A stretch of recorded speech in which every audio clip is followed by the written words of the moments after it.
Charus, ang palahubog sa sarayan. Kibidyo ka lang naman. Namin ka din namin. Nung kami dito.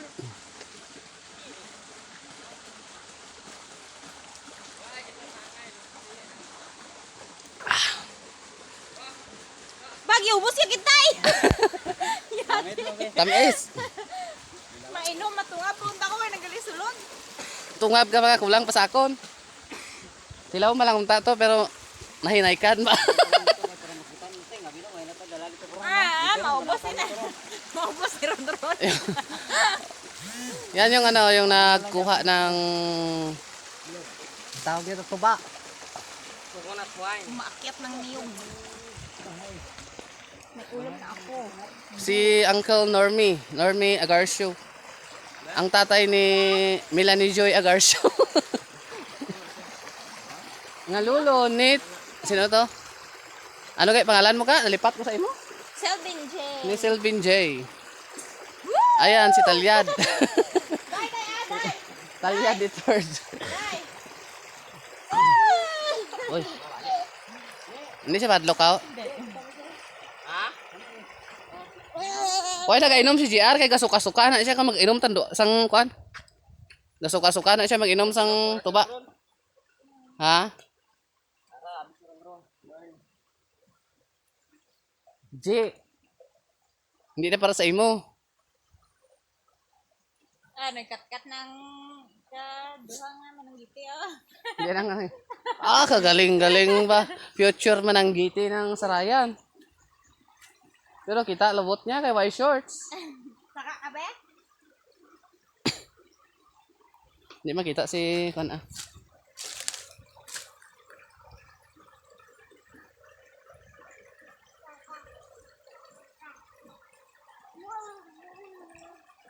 Mga pila ka oras call bago kaon na siya. Kanang pwede na siya kaon pila ka oras. Isa ka adlaw kag pila ka gabi 24 hours pila ka ito. Isa ka adlaw isa gabi. 24 hours bago kaon. Kung tunga lang gali ka adlaw hindi pwede. Pero gamay lang yang sulod. Ay, katunga lang ang makuha mo kung kuan. Aga hapon kung aga utang mo sang aga, kaon mo sang hapon. Ay, katunga lang. Pero kung tamis, butang mo sang aga, kaon mo sang hapon, namo na. Ay, kasudlanan. Ay, hugasan ng iyang pasok ng saludanan. Ay.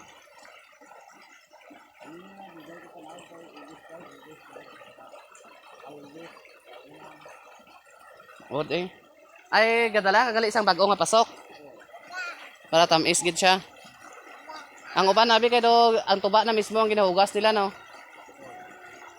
Amo to makitaan ko sa mga iban nga mga mananggiti. Pwede sila gadala sang ano ba, bag-o nga pasok. Mabutang nila sa galon, hugasan nila gamay. Ambot ginalugod ba nila? Anong ginagamit nila? Ginit? Ginit no?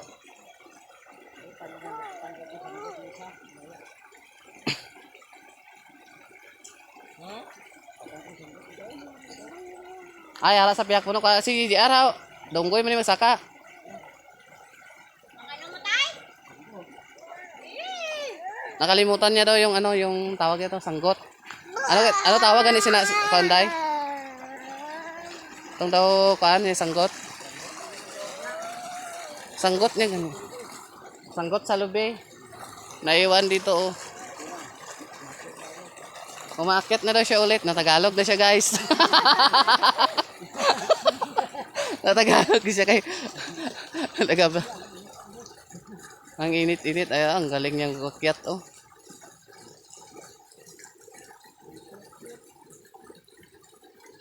Mga ano kataason ng kaya mo sa kaon ko bay? Ay, hindi ba ng ano kataason sang niyog? Ay, ng mga tagas hindi mo na kaya. Yung mga tama-tama lang, hindi niya daw kaya yan. Mataas na masyado. Nung bata-bata siguro kaya niya, pero ngayon may edad-edad na. Ito talaga yung future Mananggiti, oh. Magaling umakyat, nagmana sa lulo. Oh, hindi magtaas ng bayo mo, kay kita yung mga tinaguan. Ayan, oh, ang galing, oh. Doga baba lang sagdan ba? Ano pangalan sa ido nyo ka? Ha? Ano pangalan niya? Libe. Okay, panawag ko to si Antito karon sa akon. Nag-vlog pang nangahoy. Ayun. Doy! Inay-vlog na to si Auntie. Gaulat sa iya nga nangahoy no. Nga-vlog-vlog pa. Ayun na, ang galing. Hindi, hintayin ko na ihulog niyo yung ano, yung tawag nun. Yung tuba. Mahulog yung bata mo. Ay, imbis namit ang vlog-vlog ko dre, mahulog siya dra. Maguba akong vlog. Ang galing-galing ng bata, oh. Ikat, Ano ganit pangalan mo ka? Ano ganit pangalan mo? Ang future Mananggiti ng Kinawayan. Ano mo yan? I know, Sarayan. Sounds, ano kasi, same, charot. Palusot pa.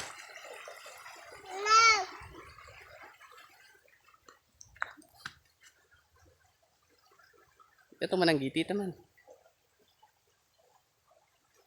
I hear pala here. Ah, ang riders. Hindi lang gali ni Mananggiti, riders gapon. Nagabagrong ang ngangnya ba?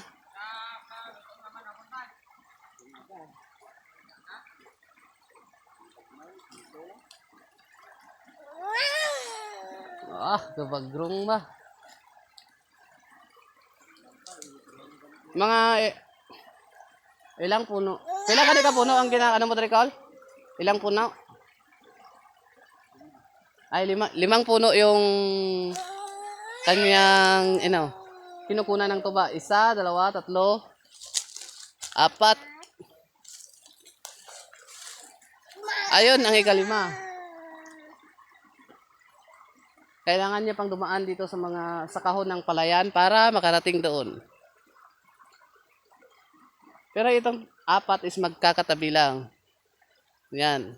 1, 2, 3, and 4. Tikman nyo daw yung tuba niya kung gaano kasarap dahil siya yung kumuha. Iba yung sarap pag si Uncle Normie Agarcio yung yung Mananggiti. Iba yung sarap. Yung iba, pinabili nila. Hindi mabili. Ha?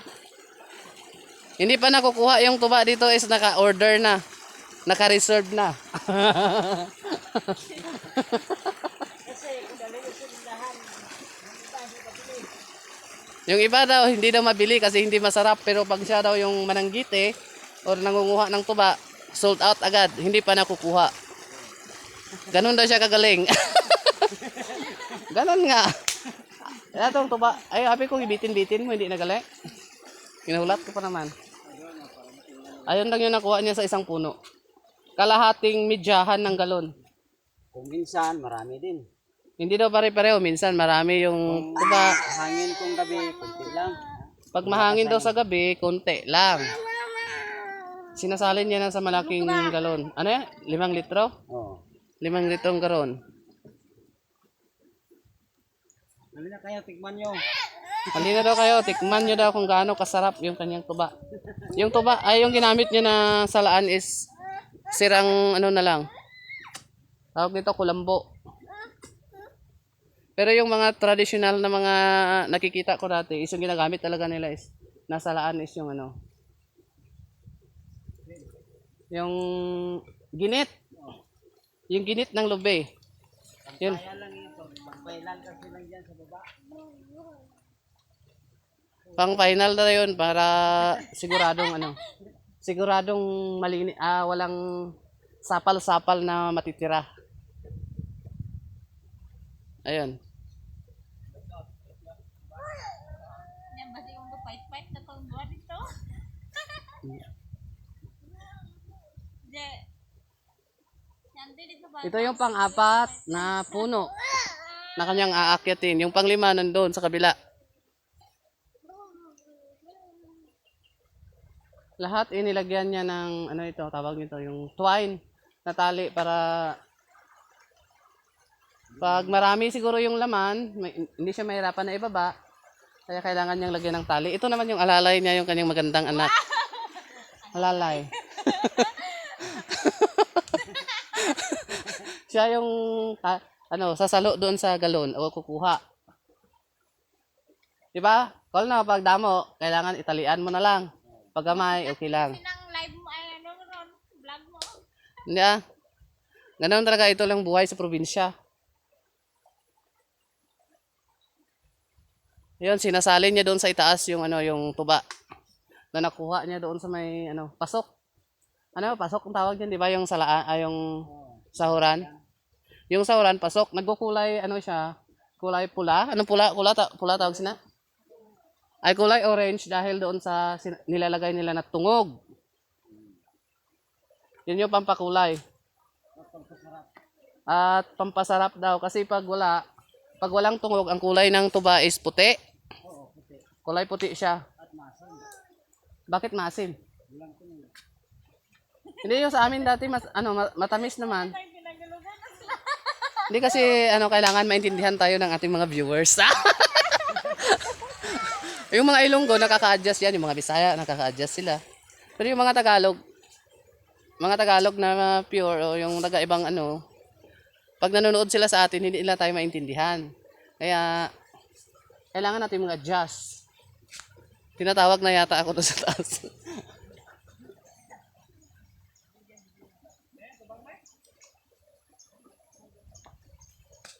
Hindi tayo di-discriminate dito, mga lang tayo. Mga open-minded kasi tayo dito eh.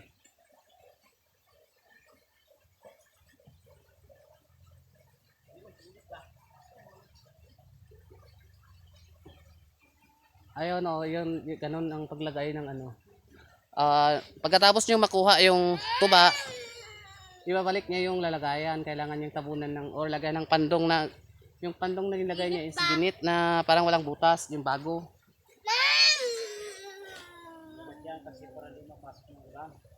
Para hindi siya mapasok ng tubig or pag umulan, mapapasok kasi siya ng tubig pag wala siyang yung pandong or takip, pantakip or pang